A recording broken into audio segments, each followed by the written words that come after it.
All right, who out there is watching Handmaid's Tale? Raise your hand.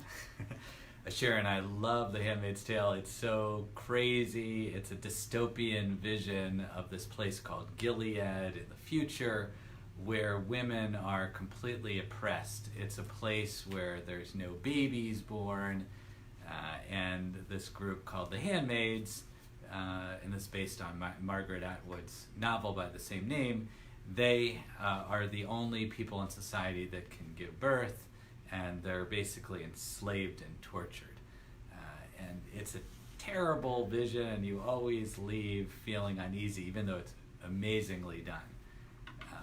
But in season 2, towards the end, there's one of the characters is offering a blessing to a baby. And she holds the baby and she says, may God protect you and watch over you. May God shine God's light upon you and grant you comfort. May God lift God's face to you and grant you peace. And that is, of course, the priestly blessing, the threefold blessing, one of our most important blessings. And here it is in a story which is very unsettling, that's about torture, slavery, all the things we don't represent. And when I heard it, my stomach curled up. How could this be? How could this be said in this show?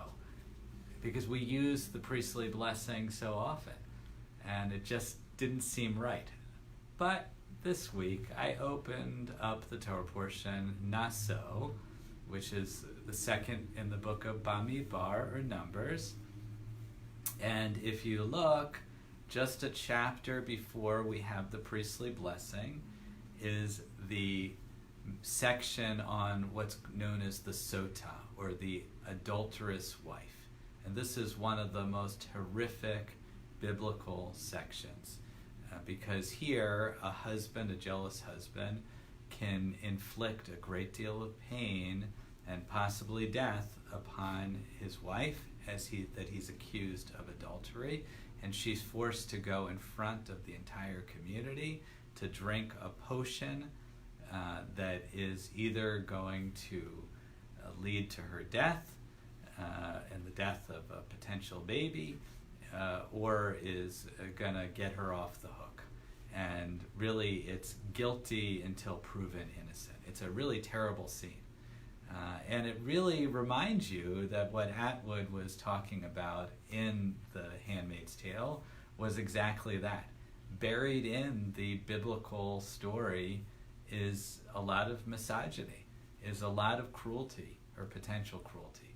The rabbis, even 2,000 years ago, there's actually a whole Talmud section on sota, on that adulterous wife and what you do. The rabbis understood that this wasn't right even then, and they discuss ways to help the woman get her off the hook and not allow this situation to happen. But is it really enough?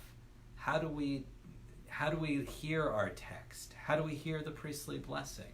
Is it with the handmaid and the sota?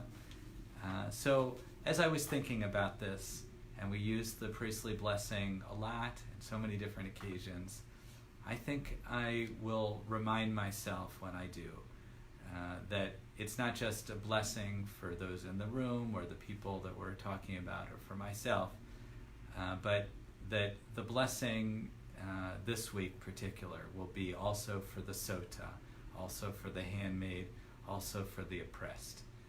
Because more than ever, because even after thousands of years of oppression and misogyny, it's still there. We can't rid our society of it. There needs to be a blessing, and maybe through that blessing we'll find the peace. Shabbat Shalom.